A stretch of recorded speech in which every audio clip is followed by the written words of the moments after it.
Всем добрый день, здравствуйте. Губин On Air здесь пятница, журналист Дмитрий Губин. Дмитрий, здравствуйте. Здравствуйте, Марк, приветствую всех, кто нас смотрит или слушает. Я Марк Нуждин, вы смотрите канал «Ищем выход», подписывайтесь и ставьте лайки, для нас это очень важно. Донаты я напомню по ходу, но, конечно, лучше бы, если бы вы делали их с самого начала. Неожиданное объявление у нас. Дело в том, что мы подумали, что было бы интересно и на ваши вопросы тоже поотвечать, а чтобы вам было интереснее эти вопросы нам задавать, у нас новое правило. Вы можете, сделав донат на Ютубе, в комментариях задать нам вопрос. Мы увидим связку вопрос-донат, и на эти вопросы мы ответим. Есть 5 мест, на которые вы можете претендовать в этих вопросах. Задавайте их по ходу программы, и мы в конце, перед тем, как мы будем говорить о книге, к этим вопросам обратимся, и я попрошу Дмитрия самые интересные, ну или все, если их будет ровно 5, прокомментировать, дать на них ответ. А книга у нас сегодня, между прочим, ого-го. «Страх.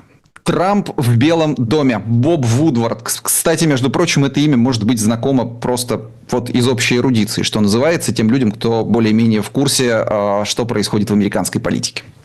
Ну да, Боб Вудвард – это знаменитое совершенно имя. Это публицист и одновременно расследователь. Тот человек, который расследовал уотергейтский скандал, который строил президентского места президенту Никсону в свое время. Лауреат Пулитцеровской премии, да, совершенно знаменитый человек, и книжка его «Сенсация». И я очень благодарен. Мне многие давным-давно рекомендовали прочитать «War», книжку «Война». И она у меня есть на английском, и я ее начал читать. И вот все никак не мог дочитать. И я жутко рад, что мне ее рекомендовали, потому что я прочитал вот этот «Страх. Трамп в Белом доме». И, Марк, вы знаете, со мной дважды в жизни бывало счастливое божественное излечение от нервных срывов. Первый раз это было во время пандемии, когда я понимал, что происходит. Я понимал, сейчас весь мир закроется. Я был в панике. И я прочитал книжку Сони Шах, которая, по-моему, так и называется «Пандемия». Знаменитая тоже такая американская журналистка. Это книжка о том, как происходит пандемия, как они охватывают весь мир. Книжка полная очень точных замечаний. Например, что пандемия не сплачивает людей и эпидемии. Они разобщают людей. И это очень точно, это то, что мы увидели по ковиду. И вот второй раз такое чудесное излечение со мной произошло, когда я прочитал книжку Боба Вудварда «Страх. Трамп в Белом доме». И я понял, что первое, все свои оценки Трампа, по поводу которых, ой, кто мне только уже не ставил вину, они абсолютно верны. Вот, например, Марк, я сейчас займу немножко времени, мы будем еще к этой книжке возвращаться. Да, обязательно. Просто интересно, что человек такого калибра может думать о происходящем сейчас. Да. Вот, например, очень важная вещь. Трамп требуется советник по национальной безопасности. Ему предлагают встретиться с генералом Макмастером, который ученый и военный одновременно, что довольно редко. Макмастер должен провести около часа на собеседовании с Трампом, и ему дают совет в клубе Мар-а-Лаго, это резиденция Трампа, и генералу дают совет: не читайте Трампу лекций. Он не любит профессоров, он не любит интеллектуалов. Трамп – это парень, который никогда не посещал уроки, никогда не писал конспекты, никогда ничего не записывал, никогда не слушал лекций. За день до выпускных экзаменов он приходит в полночь из общежития, ставит перед собой чашку кофе, берет ваши заметки, запоминает сколько может, а в 8:00 идет на экзамен и получает удовлетворительно. И этого достаточно. Он миллиардер. Это книжка, в которой ближайший круг называет Трампа абсолютным лжецом. То есть, просто абсолютным. Это несколько раз повторяется. И его подход, например, к Украине, который, собственно, всех так шокировал. Марк, ничего нет нового. Это было на первом сроке. Позвольте еще одну цитату. И я советую ушки на макушке взбодрить, да? Потому что это важно, особенно для тех, кто живет в Украине. Итак, идет разговор Трампа. Трамп говорит: США ничего не вытянут из Украины. Ничего. В Украине много полезных ископаемых. Мы не получим их, как другие, например, Россия. А Соединенным Штатам нужно получить кое-какие украинские ресурсы в обмен на поддержку. Я не буду, точно это цитата из Трампа, заключать никаких сделок до тех пор, пока мы не получим доступ к полезным ископаемым. А кроме того, США не должны платить Европе до тех пор, пока она не начнет сотрудничать. Каково? Марк?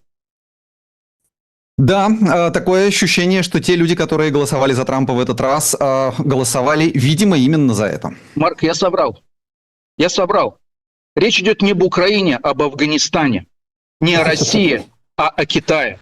И не о Европе, а о Пакистане. В целом в этой формуле не меняется ничего. Это удивительно пошлый, самовлюбленный, на 100% лживый делец, который смотрит на весь мир как на поле сделки, которому понятия чести, совести, достоинства, но они просто настолько смешны, что они мешают, и который сейчас приобрел свою собственность на ближайшие 4 года, самую большую компанию в мире, которая называется Соединенные Штаты Америки. Там масса вообще вещей, подробностей и так далее. Первого срока – это про первый срок Трампа. Угу.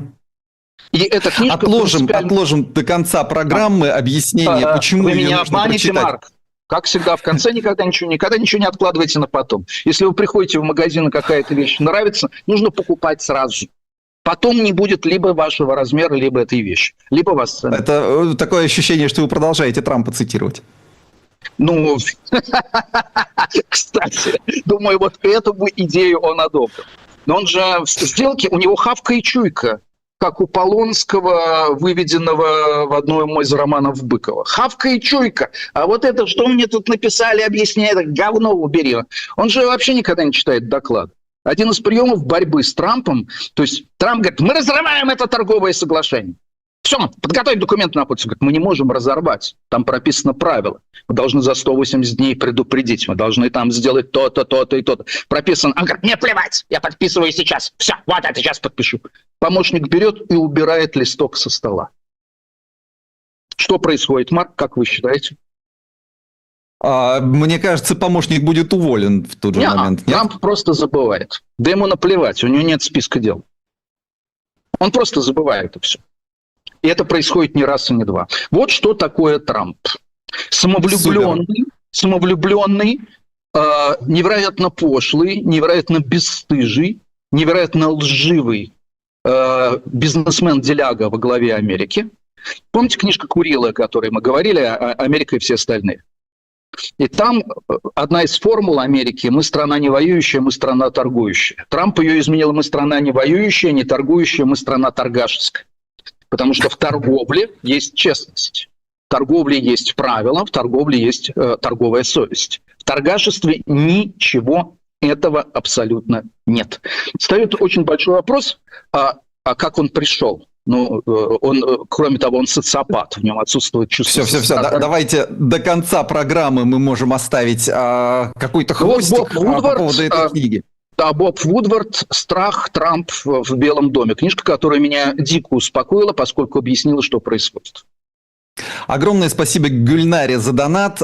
И следуйте, пожалуйста, ее примеру. Нам очень нужны ваши донаты, ваша помощь, потому что вы единственный источник нашего финансирования. Не устаю это повторять, не устаю благодарить вас за то, что вы это финансирование нам оказываете. Все подробности того, как сделать донат, в описании программы. И, конечно же, QR-коды, они неспроста в вашем поле зрения. Ну и лайки, конечно, ваши тоже нужны. Напомню еще раз о том, что вы можете оставить вопрос у нас. И, конечно же, если вы сделали при этом донат, то мы это увидим и на вопрос ответим в конце программы. А сейчас я хотел бы с неожиданного вопроса начать. И этот неожиданный вопрос касается вот чего. Медиазона сделала визуализацию из портретов всех пофамильно известных погибших россиян. Я подчеркиваю, только пофамильно известных. И это портрет, который из этих маленьких ячеечек складывается в картину Верещагина «Апофеоз войны». Это феерическое зрелище. И в этом пофамильном списке есть и ваш Дмитрий полный тезка, некто Дмитрий Губин, и мои однофамильцы там есть, и кого там только нет. В общем, такое ощущение, что там гораздо больше людей, чем представлялось, просто видя какое-то абстрактное число. Есть ли этому предел? И вообще, я не знаю, как это комментировать, но хотелось бы, чтобы вы что-то сказали по этому поводу. Я ничего не могу сказать, кроме того, что всегда встает вопрос «за что?». Люди не могут просто так допустить, что человек умирает насильственной смертью, противоестественной смертью, и что за этим не стоит никакого смысла. Есть одна замечательная книга про смерть в Германии.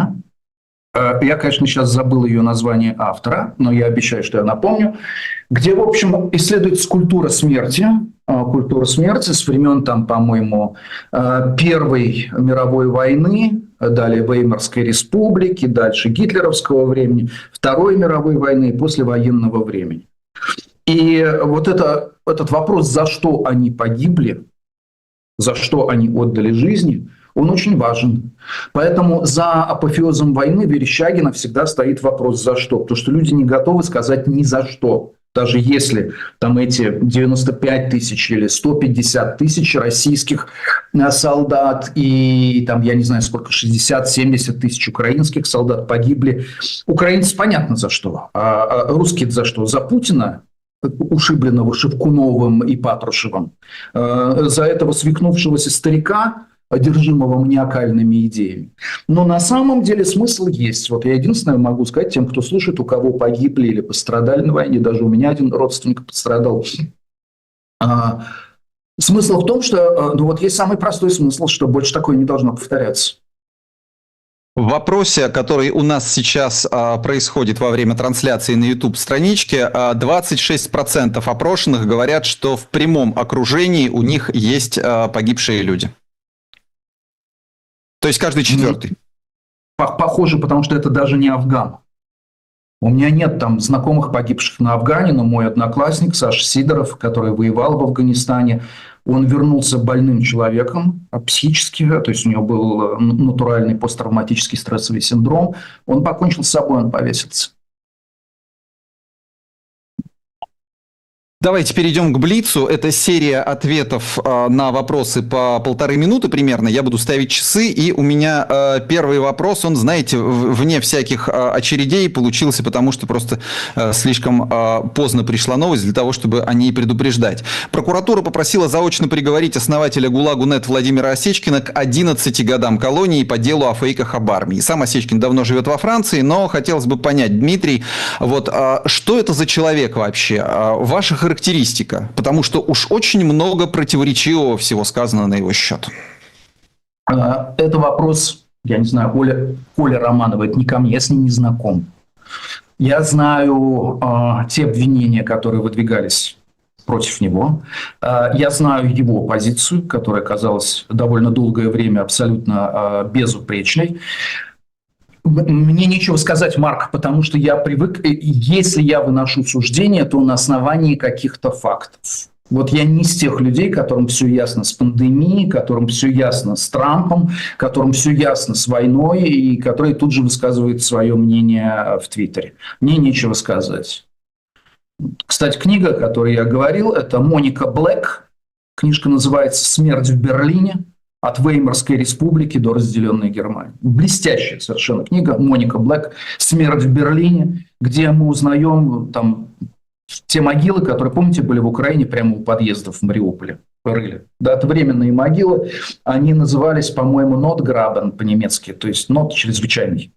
Чрезвычайные могилы – это абсолютно повтор, книжка, которую очень рекомендую прочитать. И в том числе следующий вопрос. Своих родных знакомых. Следующий вопрос про Россию. Владимир Мединский возглавил Союз писателей России. Выборы проходили на безальтернативной основе. Что вы думаете об этом человеке во главе этого органа? Марк, я бы мог очень коротко ответить. Вам пришлось бы перевернуть песочницу еще раз. По мощам и мирро, что в переводе на русский язык означает «так им и надо». Но за этим есть одна большая проблема. Есть одна сфера, которая не затронута, которая не выжжена. Писатели выжжены все, И боюсь, я более чем хорошо понимаю Томаса Манна, который сказал, что все книжки, изданные в Германии с 1933 по 1945 год, следует уничтожить, поскольку это не книги вообще. Последовали возражения, вот мы здесь мучились, мы писали там детскую литературу или что-то еще, но, впрочем, о книжке Манна, где идет эта дискуссия приведена, мы будем говорить как-нибудь в ближайшее время. Это книжка «Слушай, Германия», называется, сборник его военных статей. Я его очень хорошо понимаю. Правда, в России пишутся порой приличные научно-популярные книжки, которые не имеют непосредственного отношения к военной тематике. Настоящая литература сегодня в зарубежных эмигрантских издательствах, я имею в виду русскую литературу. Вот это реально потрясающе, то, что происходит. Ренессанс, он будет недолгим, но это ренессанс. Но меня очень пугает, что одна из задач, стоящим перед Мединским, это зачистить, свести к единообразию российские издательства. Вот это меня пугает по-настоящему. Потому что пока можно издавать Томаса Манна, пока можно издавать исследования «Западной войне», переводить, все не так плохо. Вот это меня пугает. В Москве после возвращения с Берлинского фестиваля задержана кинокритик Елена Барабаш. Ой, а я не уточнил имя. Елена, да? Ну, я сейчас уточню. Екатерина, да, простите. Ну, сейчас я проверю это дело. У меня один инициал здесь остался. Не совсем понятно, с чем конкретно связано это задержание, но очевидно, что дело идет о фейках про армию. Ну, Марк, это то, о чем говорила та же Ольга Романова, да, потому что у меня была мысль в свое время, когда еще не был иноагентом, съездить в Россию, но просто понятно, к маме и так далее, и так далее, и так далее. Екатерина Барабаш, конечно. И я позвонил Романовой и сказал: Романова, слышь, у тебя там по старой памяти среди силовичков нет людей, которые могут проверить, стоит ли у меня маячок на въезде. То есть человек въезжает в Россию, и если против его фамилии, когда он проверяет паспорт, стоит отметка, значит, вот попалась птичка, стой, не уйдешь из сети, не расстанусь я с тобой ни за что на свете. И она мне сказала: я считал, что намного умнее. Он может появиться в любой момент. В любом случае тебе ехать не надо. Поэтому я еще раз призываю всех, у кого есть возможность не ездить в Россию, и которые высказали хотя бы раз публично свое отношение к войне, не делать. Это дело страшно опасное. И случай Барабаш очень хорошего кинокритика. Я не буду врать, что вот я там зачитывался ее трудами, но это очень хороший действительно кинокритик. И порядочного человека, потому что я себе не представляю, как порядочный человек может сказать: война – это прекрасно, и Путин правильно сделал, что напал на Украину. Вот любого человека, который хотя бы раз высказал свое отношение к войне, при поездке в Россию ждут очень и очень большие проблемы. Барабаш – мое сочувствие, моя поддержка. Вот. Ну, 4 поста в Facebook. Не называют, какие именно, но, по крайней мере, мы хотя бы знаем, что их 4. Ладно, хорошо. Идем дальше. В Кирове по требованию общественности, ну, такой общественности в кавычках, это пропагандистский телеканал «Спас» обратил внимание, убрали так называемые ворота в ад. Это тоже из лексикона «Спаса». Ворота в один из городских парков, на которых деревья и животные. И во всем этом увидели языческие символы. Что по этому поводу может сказать более-менее здравомыслящий человек? Марк, ну, здравомыслящий человек должен сначала глянуть на эти прекрасные ворота, не будь ко мне повернуто. Я их посмотрел.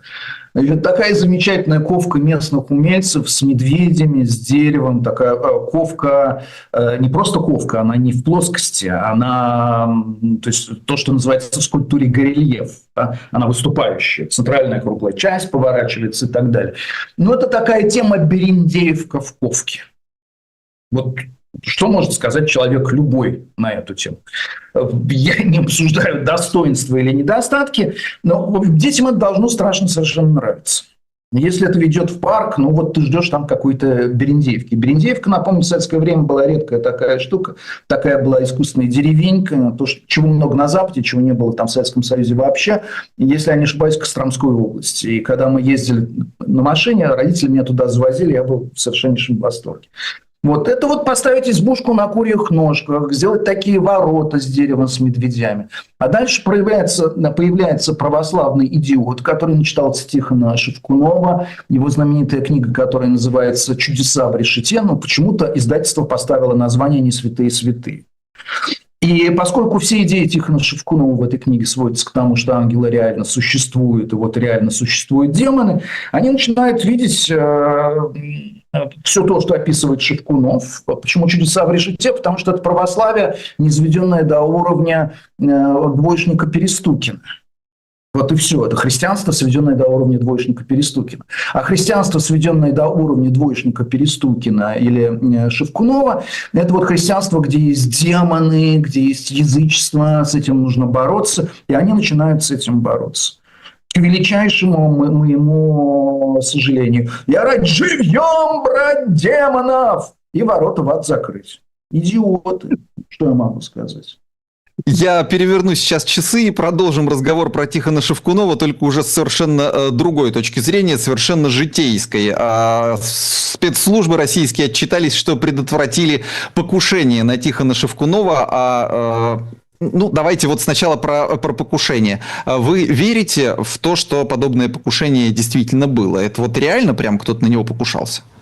Это как, верю ли я в то, что сегодня встречу в динозавра, 50 на 50, либо встреча, либо нет. Веры спецслужбам российским давным-давно уже нет. Их сообщениям. Никаким. Поэтому 50 на 50, что это правда. Это может быть правдой, да, может быть правдой, потому что украинские спецслужбы проводили ряд терактов или пытались их провести, убивая или пытаясь убить там конкретных людей, типа Захара Прилепина, типа Дугина, ну и так далее, и так далее. Татарского, которого реально убили. Это факт. В таком случае, здесь важный очень момент, который описывается в другой книге Вудварда, это книга «War», «Война». Говорят, что она вышла на русском, но я ее еще не видел.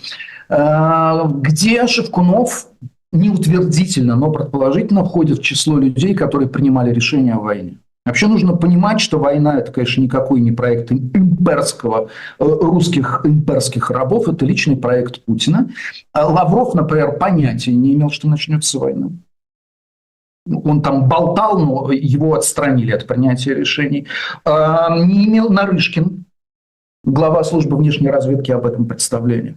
Но имели точно Шойгу, Патрушев и, предположительно, Шевкунов. То есть то, что пишет Сорокин в своих романах, вот эта смесь такого примитивного уровня двоечника Перестукина, мистицизма религиозного, мечт о мировом господстве исторической миссии при похлопывании по плечу китайским братом, это правда. Марк, вам придется перевернуть часы. Да, давайте. Да, я имею право один раз взять дополнительное время.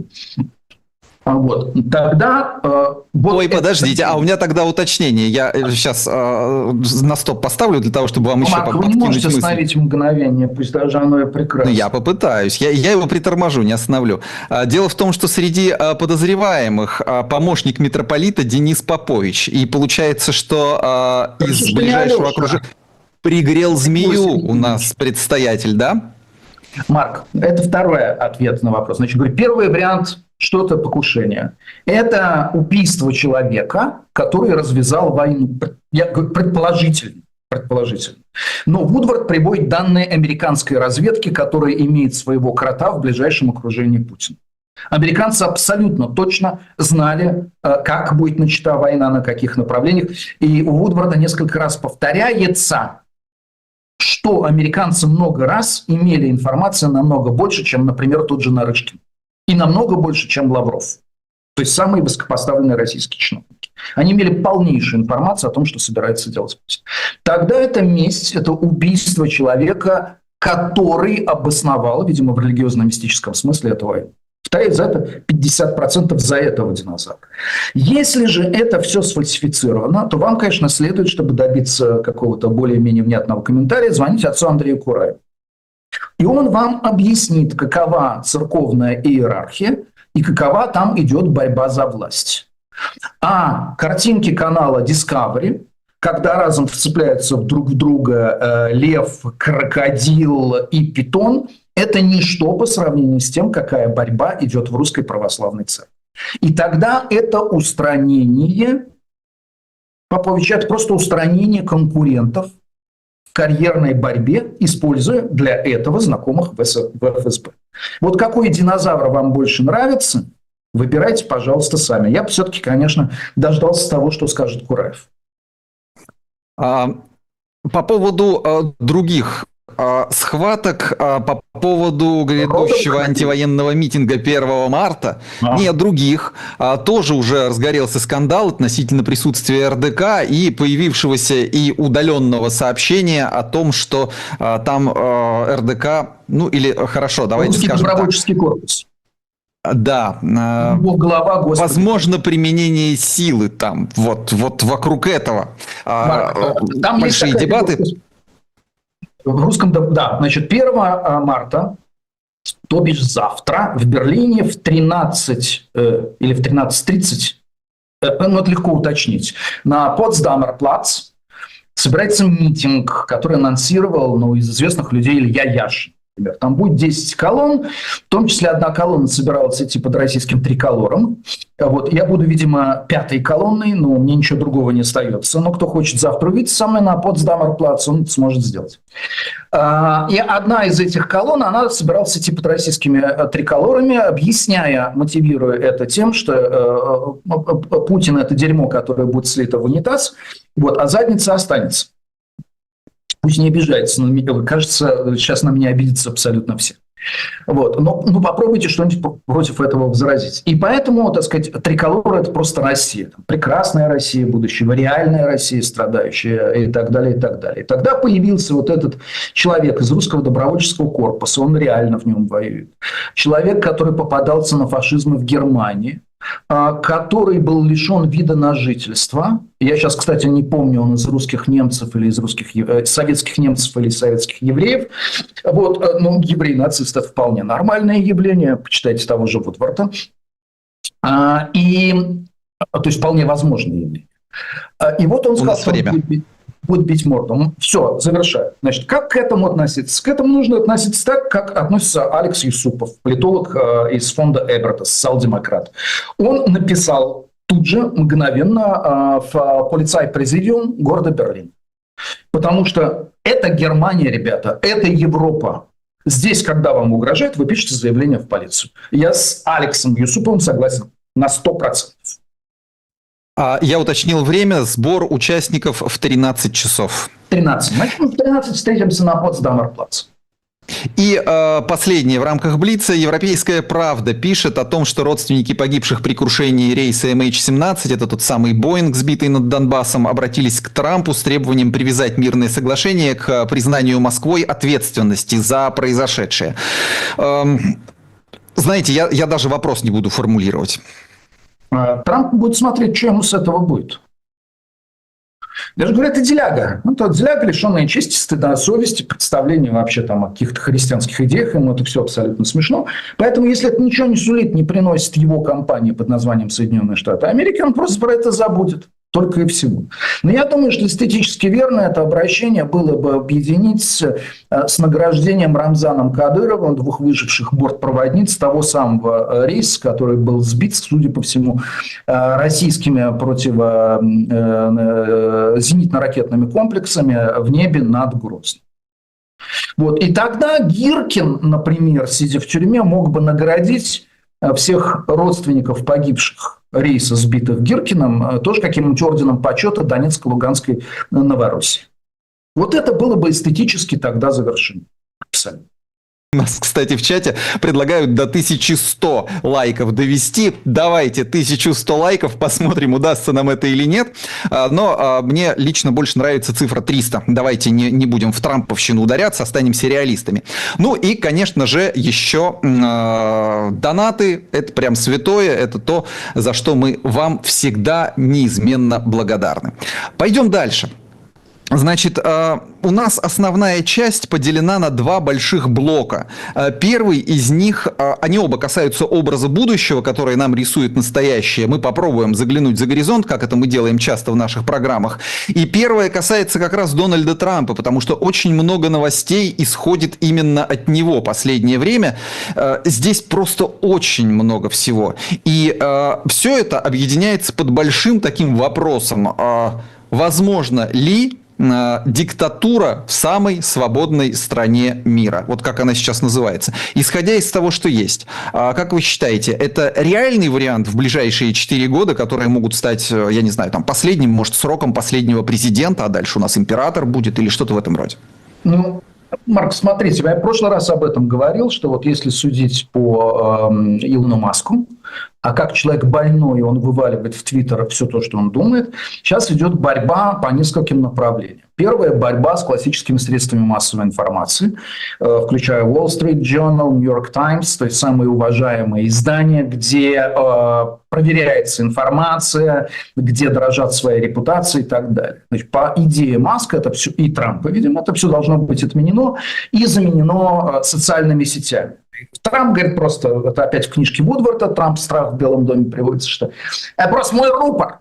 И очень многие люди, и они были этим шокированы, они говорили с Трампом, договаривались о встрече, что обсудят дальнейшую работу, и через 5 минут после этого узнавали из Твиттера, что они уволены. То есть это рупор, причем основание для увольнения Трампа, на все это абсолютно наплевать. Я хочу эту сделку прямо сейчас. Я хочу уволить этого человека, взять этого человека и так далее, и так далее, и так далее. Это первое направление уничтожения прессы. Будут многие говорить свободной, я скажу классической. Потому что классическая пресса – это пресса, которая построена на иерархии, которая не может себе допустить вот так просто брякнуть непроверенную информацию как истину. Это первое направление. Второе это направление... вот как раз из этого новость о том, что администрация Трампа пообещала установить новые правила доступа журналистов в Белый дом, так? Продолжение Associated Press. Да, Associated Press уже лишены. Просто раньше пресса сама формировала пул. Мы профессиональное сообщество, мы договариваемся. Потому что все не могут войти, но кто-то должен войти, и мы договариваемся, мы сами делим квоты, условно говоря. Вот система допуска в Белый дом, я огрубляю, там немножко сложнее в США, насколько я это знаю. Что говорит Трамп? Мы теперь определяем, кого будем пускать. Да мы вообще вас больше никого не пустим, а пустим только Fox News, который контролируется там Карлсона с этого же Fox News, и пустим там блогеров, которые нам будут лизать задницу. Все, вот их мы пустим, а вас мы не пустим. Второе, повторяю, направление. Первое – борьба с прессой. Второе направление – это борьба с судьями. Федеральный суд, как во главе стоят сторонники Трампа, но кампания Маска идет под девизом. Считаете ли вы, что нужно выгнать всех судей, которые будут не соглашаться с Трампом? Потому что Трамп избран, а судьи, они вообще кто? Они кто такие? Откуда они появились? Но судейство – это тоже профессиональное сообщество. Ты должен иметь юридическое образование, ты должен понимать, что есть разница между правом и законом, ты должен судить по закону и по своему представлению о должном, исходя из понимания общего права. Вот что такое судейское сообщество, они его хотят уничтожить, и тогда судьи будут просто подмахивать, как, в общем, они превратятся в шемякинские суды или в путинские суды, одно и то же. Это второе направление. Третье – это будет борьба с образованием, но это в начале. А четвертое – это, конечно, видимо, изменение избирательной системы. Пока об этом речи нет, потому что если в первый месяц президентства говорить, давайте сделаем то же самое, что проделал Путин, что нельзя больше 2 сроков, но это когда не подряд, то можно. А давайте 4 года, это в современных условиях слишком мало, увеличим это до 6. А давайте изменим Конституцию. К этому придет, но я боюсь, что Маска отправит в небытие и, скорее всего, в тюрьму против него. Но если судьи свои, если прокурор свой, то можно ведь начать расследование против Маска. И там наверняка найдется что.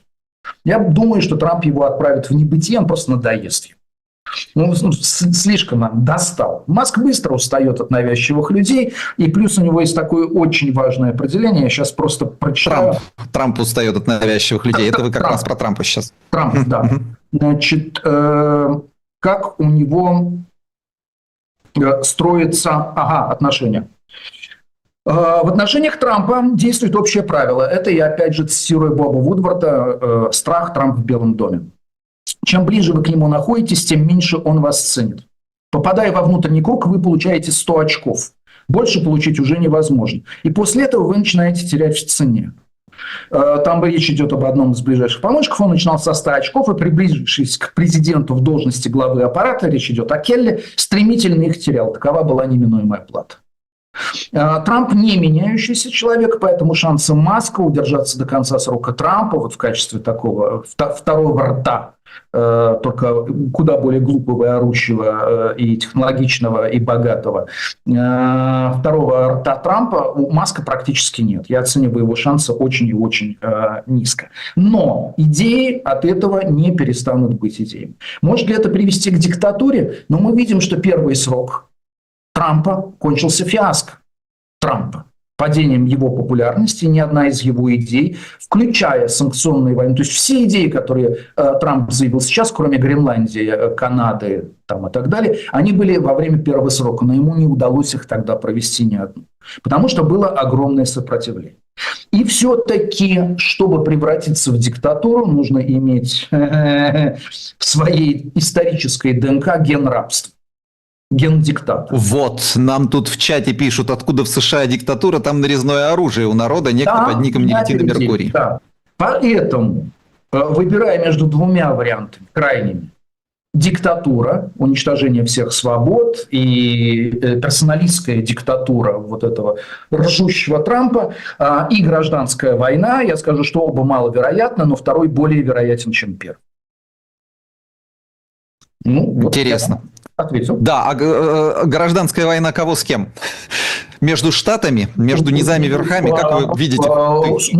Между условными республиканцами и условными демократами, хотя я не уверен, что вот так партийно пройдет этот развал. Потому что мне непонятно, что будет происходить сейчас у республиканцев.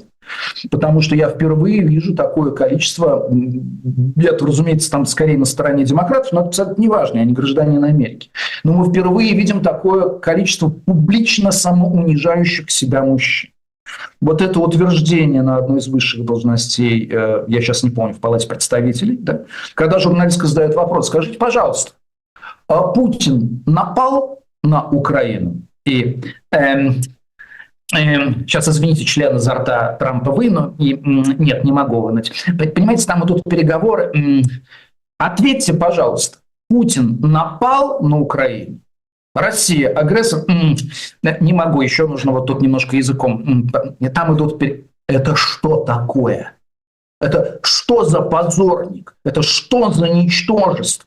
Это что за мужчина, который не может ответить на вопрос? Скажите, пожалуйста, Солнце вращается вокруг Земли или Земля вращается вокруг Солнца? И когда издание The Atlantic отправила, я сейчас не помню, 257, Марк, перед вами наверняка будет. Я тоже ищу эту цифру и не могу найти, зато я вижу другое. Вы сейчас описали диалог, который состоялся между кандидатом в замминистра обороны республиканцем Стивеном Фрайнбергом и двумя сенаторами-демократами. Они ему задавали этот вопрос, о котором вы говорите. Это же потрясающе. Россия напала на... Гитлер напал на Польшу. You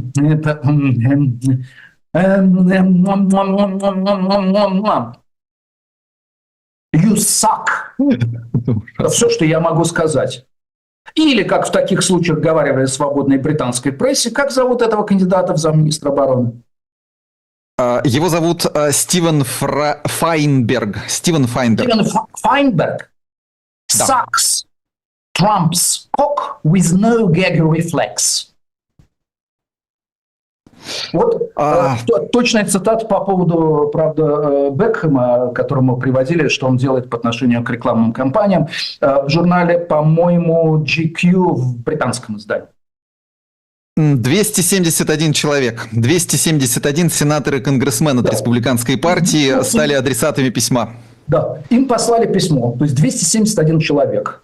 271 человеку, я помню, тот самый динозавр, который умеет правильно склонять числительные, из выживших в России, 271 сенатору от республиканской партии издание The Atlantic посылает письмо с просьбой ответить вот на вопрос. Марк, напомните, как он там точно... Да, Россия напала на Украину? Путин диктатор. Очень простой вопрос. Да, прямой ответ дают 12 человек. Так или иначе отвечают 19. Все остальные they suck with no gag reflex. Да, и давайте к делам российским.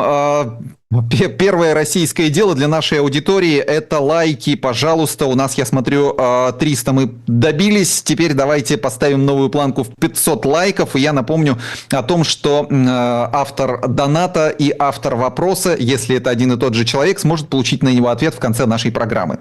Посмотрим, получится ли у нас этот эксперимент.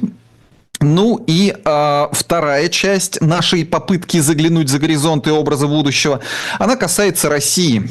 Вот у меня такой получился образ: вседозволенность и апатия. Вседозволенность властей, апатия народа с одной стороны, но с другой стороны вседозволенность и апатия в одном лице и у властей, и у народа. Вот как вам такой вариант? Ну, скорее всего, будет после смерти Путина, скорее всего, будут очень плохие времена. То есть пока что мой прогноз склоняется к этому. Почему? Потому что толпа, вооружившись социальными сетями, она начинает формировать свое мнение. И проблема не в Трампе. Ну, мало ли социопатов-бизнесменов. Я знавал социопатов-бизнесменов, людей совершенно бесчувственных, не имеющих ни морали, ни нравственности. Их бизнесы были необычайно успешны. Потому что люди для них были просто дерьмо абсолютнейшее. Главное было даже не деньги, а сделка. Игра такая. Противник вообще не человек. Пошел он к чертовой бабушке. А в том, что его поддержала большая часть, хотя с небольшим перевесом, но населения США. И это значит, что большая часть населения США утрачивает всякие нравственные ориентиры. И хотя они, наверное, скажут, что мы там верующие люди, вообще это Бог Ветхого Завета, а не Бог Нового Завета. И у меня только одно объяснение. Сейчас я вернусь к России, но здесь идет параллельный процесс популярности Трампа. Трамп, как и Путин, позволяют людям носить грязное белье, не стесняясь. With no gag reflex. Их не рвет при этом, их не тошнит. Он позволяет быть хуже. Он позволяет быть людьми, в смысле религиозным, людьми Ветхого Завета. Потому что вся мораль Ветхого Завета сводится к одной простой вещи. Кто победил, тот и прав. Кто продолжил род, тот и прав. И кто продолжил свой род наиболее удачно, тот и есть богоизбранный совершенно народ. И в этом смысле самая характерная сцена Ветхого Завета для меня – это, конечно, Содом и Гоморра, который все трактуют как наказание за содомский грех. Мне это не интересно. Мне интересно, что спасается 4 человека из горящего Содома. Это Лот, его жена и 2 его дочери.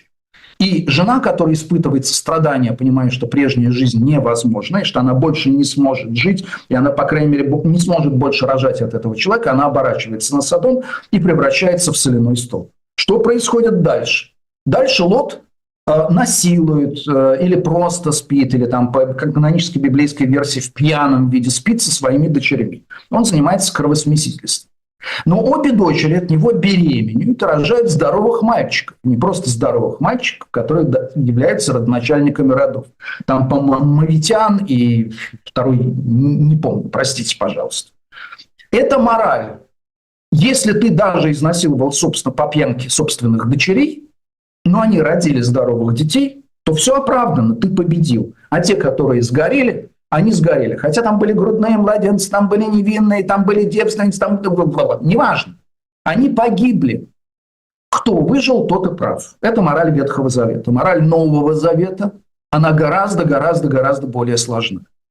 Почему Иисус отдает себя после бессонной ночи в Гефсиманском саду? Почему он себя отдает в руки римских стражников, а Петру, который схватил меч и отсек ухо у напавшего над них, он запретил сражаться дальше?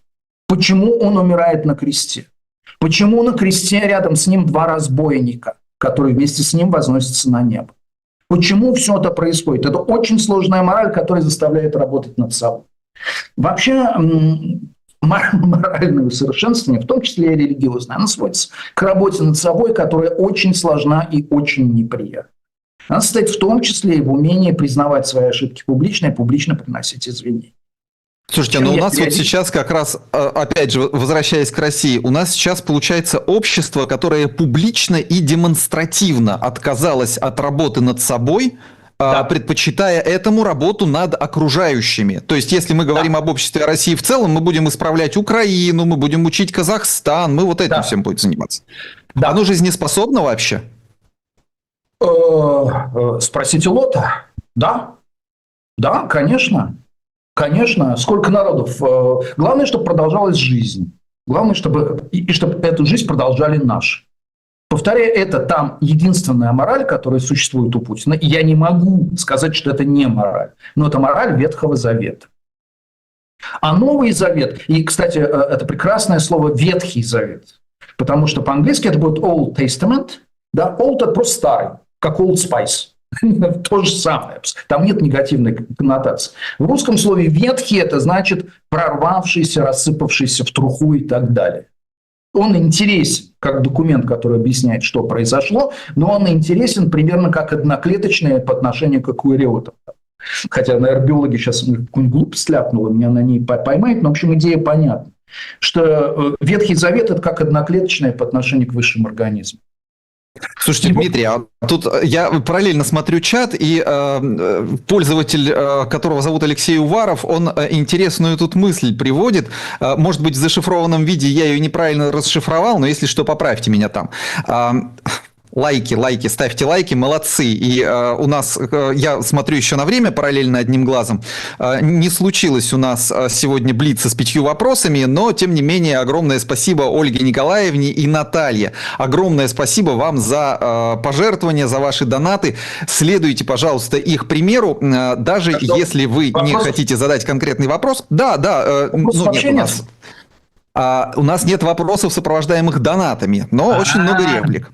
И вот смотрите, Алексей Уваров пишет: пусть жираф был неправ, но виновен не жираф, а тот, кто кликнул из ветвей, жираф большой, ему видней. Классическая совершенно песенка Высоцкого с таким, как мне показалось, тонким намеком. Вот у нас принято кивать на жирафа, и это действительно такой закон джунглей, да, ты начальник, я дурак, мое дело маленькое. Вот что будет с обществом, которое по таким законам устроено? Ведь мы сейчас чем дальше, тем ближе к этому самому ветхозаветному такому государству сверху вниз. Марк, мне кажется, это немножко другая тема. Почти все общества так или иначе в те или иные моменты испытывают идеологию «жираф большой, ему видней». Да, но не на всех это накладывается на ту мораль, о которой вы говорили, потому что жираф-то тоже вынужден руководствоваться общими правилами, а здесь от них произошел демонстративный отказ. Марк, я посмотрел, как отреагировали разные люди на речь Венса и на действия Трампа. От Ходорковского до Латыниной, от Арестовича до Веллера. Потому что первое естественное желание, наверное, за этим что-то есть. Ведь действительно совершенно чудовищная бюрократия. Но посмотрите, USAID, там столько проектов, там деньги не доходят и так далее. Я вам скажу кое-что про USAID. Поскольку я работал в одном проекте USAID, правда, очень давно, да, там многие расходы возмещаются исполнителям по факту. Кстати, вот Алекс Юсупов недавно об этом напомнил, а то уж я забыл. Что это значит? Вы заключаете договор с USAID на проведение, допустим, семинаров где-то в Африке там, и так далее, и так далее, и так далее. Я не знаю, вы учите самоуправлению или самоорганизации, или там проводите психологические тренинги. Вам возмещают, потом вы покупаете билеты на самолет, там, гостиницу, вам вовсе не всегда дают аванс. А потом вы отчитываетесь, получаете ваш гонорар, плюс вам возмещают расходы. Сейчас вы слетали в Африку, вы провели семинар, но вам никто эти расходы больше не платил, потому что Трамп принял решение, 90% мы просто косты порезали, расходы порезали, и все. Когда речь идет об увольнении служащих, слушайте, там у всех свои планы. Да, давайте бороться с бюрократией. Но это то же самое, что Трамп говорит: я разрываю этот международный договор. Он не выгоден Америке. Все. Ему говорят, там ответственность, там и так далее, и так далее, и так далее. Вот что пытаются оправдать эти люди. Это как случай, который Вудвард великолепно описан с Южной Кореей. Там находятся американские военные базы, которые оплачивают их содержание, американское оружие, которое оплачивает, естественно, Америка. Почему естественно? Потому что если Северная Корея запустит ракету в сторону Америки, а сейчас они создали такие ракеты, то она будет засечена через 7 минут после старта при наличии американской базы в Корее. А если там не будет американской базы, то на Аляске ее засекут только через 17 минут. А время подлета до Америки 34 минуты. Почувствуйте разницу. Это объясняет Трамп. Он говорит, нет, они нам должны платить. Корея должна платить. Однозначно. Простите, что перешел на Жириновского, потому что два популиста вот таких. Они нам должны платить. Объясняет, есть разница между 7 секундами и 17 минутами. Ну сколько они нам платят? И говорит, это в наших интересах. Нет, они должны платить. Вообще на какой земле там наша база находится? Что, для этого взяли поле для гольфа? Все, мы разрываем отношения. Говорит, мы не можем разорвать отношения, потому что у нас обязательства. Плевать. Я ему говорю, но закон будет, говорит, плевать на закон. Вот это вот то же самое. Но идет большое желание оправдать. Но не может президент крупнейшей и сильнейшей державы в мире ошибаться. Так же, как я сейчас не сумел найти эту реплику, на которую вы сейчас фактически даете ответ. Но да, там у нас в чате пользователи выражали недоумение, как же так за него, почему все эти люди проголосовали. Ну, да, вот поэтому. 5 миллионов мух, или сколько там, 275 миллионов США, там сколько избирателей, 80 миллионов мух не могут ошибаться. А повторяю, Трамп дает, он оправдывает слабость каждому. Потому что катиться с горы, катиться вниз. Но катиться не проще, потому что я как человек, который занимается вандергом в Альпах, да, я понимаю, что часто спускаться не менее тяжело, чем подниматься. Там нагрузка просто на голеностоп, поэтому сравнить. Но для шарика Сизифу затолкать шар наверх гораздо тяжелее, чем позволить этому шару, этому камню катиться вниз. Слушайте, а что будет, когда туда все прям скатятся? Потому что туда сейчас катятся США, Россия уже там находится давно. Вот как вы описали эту систему с допуском прессы в Белый дом, мне кажется, что любой региональный журналист это испытал в 10-е годы на своей шкуре, потому что везде процессы происходили одинаково в России. Вот сейчас они до Белого дома дошли. А долго ли этот шарик будет вот там, на самом низу, куда он сейчас стремительно скатывается? Ну, Марк, идет смена эпох. Идет очень большая смена эпох. То есть, если это можно называть нынешние режимы, подобные трампистскому и Путину урофашистскими режимами, то мы имеем дело, плюс усугубленная пандемией, хотя, скажем, в 2018 году тоже была пандемия, была испанка, и были там бесконечные карантины, про которые все мгновенно забыли, когда эта испанка, унеся невероятное количество жизней, исчезла. Пандемия, конечно, сыграла свою роль. Вот идет период растерянности и желание довериться человеку, который скажет, как надо. Плюс еще один момент. Население стало старше. И что такое человек в возрасте, даже в моем юном и цветущем? Очень куча вещей, которые происходят, которые раздражают. Я хочу Word 6.0 текстовый редактор с своими привычными функциями. А мне говорят, старые файлы не поддерживаются, это не действует. Какие-то там apps, applications в смартфоне.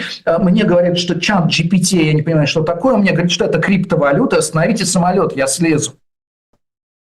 Есть огромное желание остановить самолет или довериться человеку, который скажет, нет проблем, сейчас остановим самолет. Все, лестница будет на небо, на Луну, всех вам дадим $5000, поцелуй в зад. Кстати, Бенс обещал там раздать, по $5000 всем. Вот откуда это желание. Мы не учитываем вот это нарастание пожилых людей. А я сталкивался в Германии не раз, и не два, и не три, со своими ровесниками, которые меня спрашивают, как там куда-то пройти или где какая-то улица. Я говорю, kleinen Moment Zeit, bitte. Я сейчас открою смартфон, а потом я понимаю, что у них тоже есть смартфон, но они не умеют пользоваться Google Maps.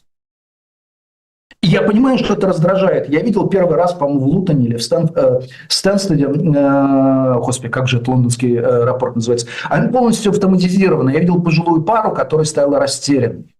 Потому что раньше это они... ужасно. Да? Я смотрю на время. Смотрите, я хотел бы вернуться к книге и спросить вас вот о чем. Боб Вудвард, изучив Трампа, он дает какую-то надежду вообще на то, что все-таки этот срок закончится каким-то крахом, который вынудит США больше к этому никогда не возвращаться. И перед тем, как вы ответите, я еще послание нашей аудитории тоже. Мы сегодня тесно взаимодействуем и, надеюсь, будем взаимодействовать так и дальше. Каждый пятый у нас ничего не поставил из нашей аудитории. Поставьте уже, наконец, что-нибудь, какой-нибудь желательно лайк, но если дизлайк, то тоже ставьте, что же делать. Будем терпеть, значит, вашу критику. Есть ли надежда, дает ли ее Боб Вудвард? Эта книжка написана после первого срока еще до войны. Поэтому вопрос не имеет смысла. Но пару цитат я вам дам. Например, Тиллерсон, это госсекретарь, которого потом уволил, там менялись как перчатки вообще все окружение Трампа. Вот почему мои прогнозы на Маска крайне пессимистические. Он, вот что он говорит. Нападки Трампа на генералов, он говорил с ними так, словно вооруженные силы США были армией наемников. Если страна не платит нам за присутствие, мы просто уходим. Словно не было никаких американских интересов в поддержании глобального мира и стабильности, словно для Америки все сводилось только к деньгам. «Вы в порядке?» – спросил у него Кон. «Он конченый кретин», – сказал Тиллерсон так, чтобы его все услышали. То есть госсекретарь, это Лавров, все равно, чтобы сказал во всеуслышание. Путин конченый мудак. Или вот еще. Это уже не чиновник, это личный адвокат Трампа, Даут. В Трампе, как в человеке и президенте, Даут видел один трагический изъян. Во всех этих политических перепалках, увертках, отрицаниях, бесконечных твитах, яростных нападках на фейк-ньюс, вспышках негодования была одна доминирующая проблема, о которой Даут знал, но не мог заставить себя высказать ее в лицо президенту. Вы конченый лжец.